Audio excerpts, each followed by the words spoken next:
सोचिए तमाम सवर्ण समाज के बीजेपी के लोगों को और खासकर तमाम हिंदू समाज से जुड़े लोगों को बांग्लादेश की हिंदुओं की चिंता है, लेकिन यहाँ के 90% SC ST OBC के हक अधिकार छीने जा रहे हैं, जाट गुर्जर पटेल मराठाओं के अधिकार छीने जा रहे हैं, इस पर कोई बात नहीं कर रहा है।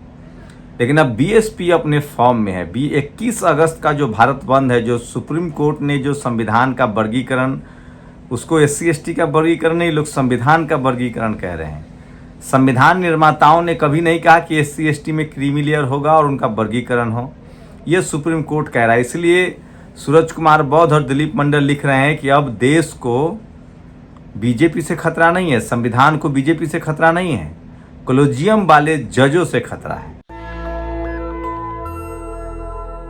नमस्कार, मैं शंभू कुमार सिंह और आप देख रहे हैं नेशनल दस्तक। आज की सबसे बड़ी जो खबर है, किस तरह से सोचिए 45 जो डायरेक्टर, डिप्टी डायरेक्टर और सेक्रेटरी बनाए जा रहे हैं, इस देश के 90% लोगों को इस पर सवाल पूछना चाहिए। और जब तक जाति जनगणना नहीं होता है तब तक पता ही नहीं चलेगा कि किस जाति के, किस समाज के लोगों को कितना मिला है। और इसके लिए सबसे बड़ा जो सवाल है वो जाति जनगणना होनी चाहिए।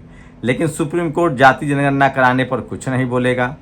बिहार सरकार जाति जनगणना कराती है, 75% रिजर्वेशन कर देती है, उसको हाई कोर्ट रोक देता है, सुप्रीम कोर्ट उस पर मुहर लगा देता है। बीजेपी की सरकार ने एक आर्थिक आधार पर 10% रिजर्वेशन दे दिया, उस पर सुप्रीम कोर्ट ने रोक नहीं लगाया।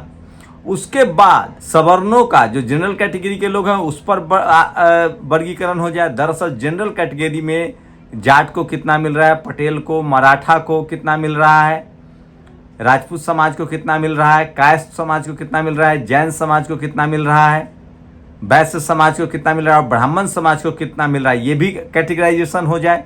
इस पर कुछ नहीं बोलेंगे।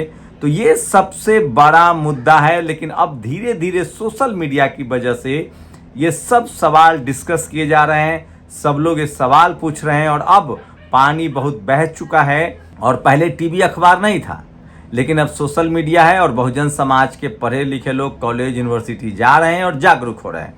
वहीं 21 अगस्त को इसके लेकर भारत बंद है। मैं फिर कह रहा हूँ, ये जो लोग कैटेगराइजेशन का, वर्गीकरण का या क्रीमी लेयर का समर्थन कर रहे हैं, उनको सोचना चाहिए क्या सरकार 45 जो डिप्टी डायरेक्टर बना रही है उसमें उन्हीं को डाल दे, प्राइवेट सेक्टर में उन्हीं को रिजर्वेशन दे दे, जाति जनगणना करा दीजिए। मैं फिर कह रहा हूँ, फूट डालो और राज करो की नीति है। दरअसल हाल के दिनों में SC ST OBC के लोग एकजुट हो रहे थे, राजनीतिक रूप से एकजुट हो रहे थे और इस बार वो चुनाव, लोकसभा चुनाव में दिखा।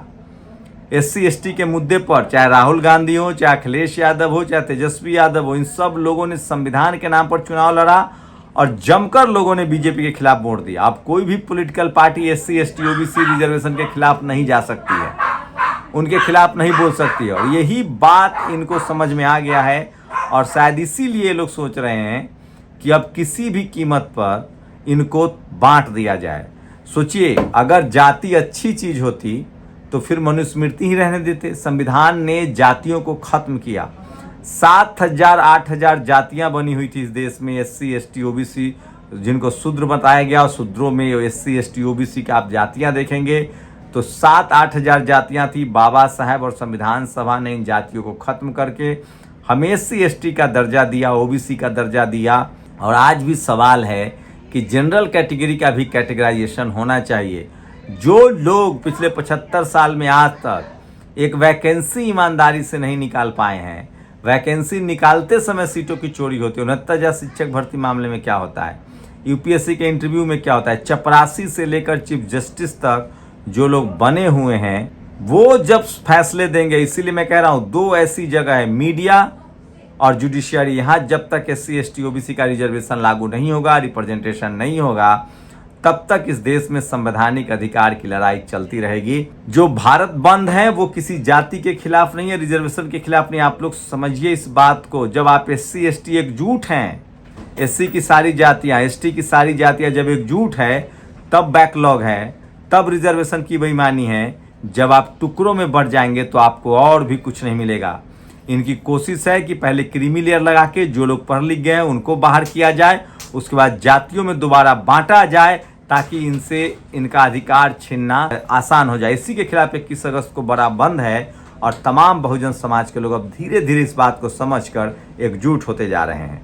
हाँ, पे बैक टू सोसाइटी आपको करना पड़ेगा।